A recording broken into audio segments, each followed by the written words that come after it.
नमस्कार मित्रों, कैसे हैं आप सभी। मैं ब्रजेश आचार्य काव्य शास्त्र का परिचय इस टॉपिक को लेकर आपकी सेवा में समर्पित हूँ। तो काव्य शास्त्र के परिचय के अंतर्गत हम काव्य एवं कवि को लेते हैं, फिर काव्य लक्षणों को देखेंगे, काव्य प्रयोजन, काव्य के भेद और गुण दोष, इस प्रकार के अन्य भी काव्यांग हैं। काव्यांग जिन्हें कहते हैं उनके अंतर्गत रस, छंद, अलंकार आ जाते हैं और आते हैं आपके अभिकारी शब्द। ये सभी चीजें काव्य शास्त्र का परिचय देती हैं। तो आइए देखते हैं। काव्य एवं कवि।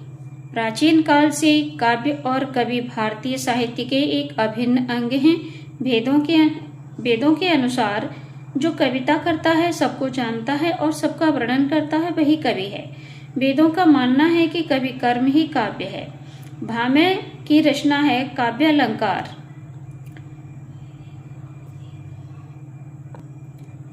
तो उन्होंने अपनी रचना में कहा है शब्दार्थम सहितो काव्यम, शब्द और अर्थ के सहित काव्य है। ये इतना भाग यहाँ गलत छपा हुआ है। तो यहाँ भामह की जो परिभाषा है, काव्य लक्षण है, ये दिया हुआ, तो इसको हम इसी प्रकार से देख लेंगे।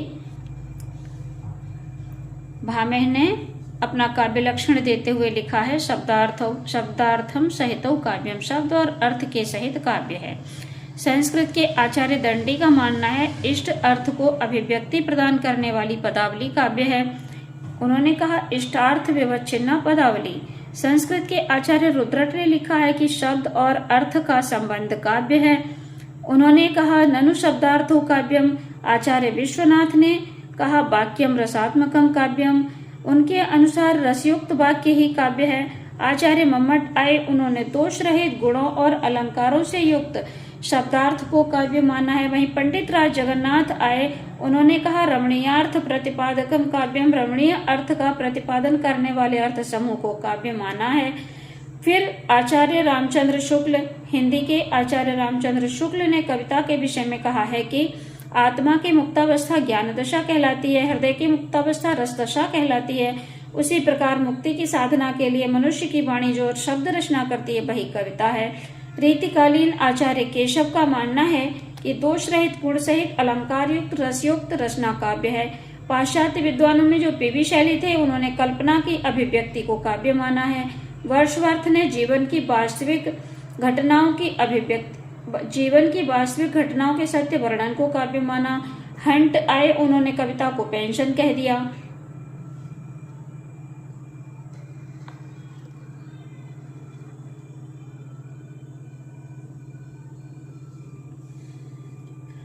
हेनरी हडसन ने भाषा के माध्यम से जीवन की अभिव्यक्ति काव्य है, ऐसा उन्होंने मान लिया। हृदय की सरस भावपूर्ण सौंदर्यमयी अभिव्यक्ति काव्य है। और संस्कृत काव्य शास्त्र के अंतर्गत गद्य और पद्य दोनों सम्मिलित थे, परंतु हिंदी में गद्य और पद्य अलग अलग रूपों में मिलते हैं। अब हम काव्य प्रयोजन को देख लेते हैं। यहाँ तक तो हमने काव्य और कवि की परिभाषाएं देखी। काव्य क्या है, कवि क्या है, कवि किसे कहते हैं, काव्य किसे कहते हैं, और सभी संस्कृत आचार्यों ने और कुछ हिंदी के आचार्यों ने, पाश्चात्य विद्वानों ने काव्य लक्षण जो दिए हैं, इनको हमने पढ़ लिया। काव्य प्रयोजन पढ़ेंगे अब। तो विद्वानों का मानना है कि काव्य करने का अपना कोई ना कोई प्रयोजन होता है। तो बिना किसी कारण के तो कोई कार्य होता नहीं है। तो इसीलिए इन्होंने कहा काव्य का प्रयोजन क्या होना चाहिए। तो सभी विद्वानों ने अपना अपना मत प्रकट करते हुए लिखा है काव्य की रचना का उद्देश्य क्या हो, अर्थात किस लिए काव्य की रचना हो, यही काव्य का प्रयोजन है। सर्वप्रथम भरत मुनि ने काव्य का प्रयोजन लोक कल्याण माना। उन्होंने कहा लोक कल्याण के लिए काव्य लिखा जाता है।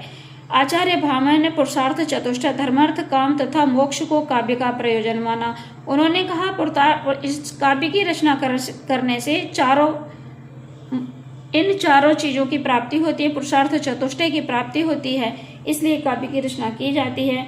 आचार्य वामन ने यश और आनंद को काव्य का प्रयोजन माना। आनंद वर्धन ने मनोरंजन को काव्य का प्रयोजन माना। तुलसी में तुलसीदास ने भी रामचरितमानस में लिख दिया।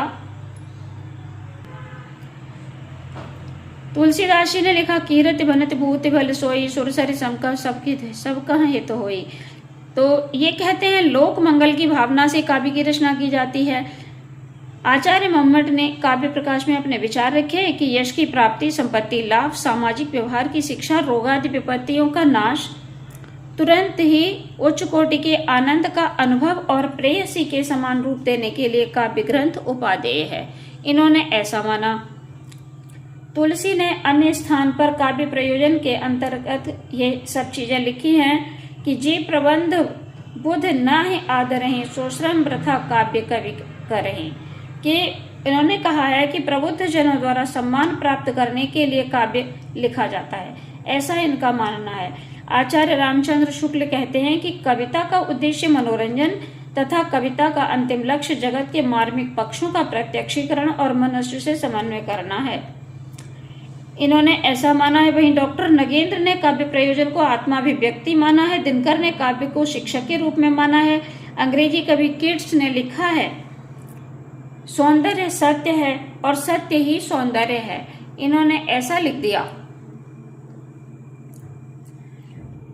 अंग्रेजी में भी इन्होंने लिख रखा है, beauty is truth, truth is beauty, that all ye know on earth and all ye need to no.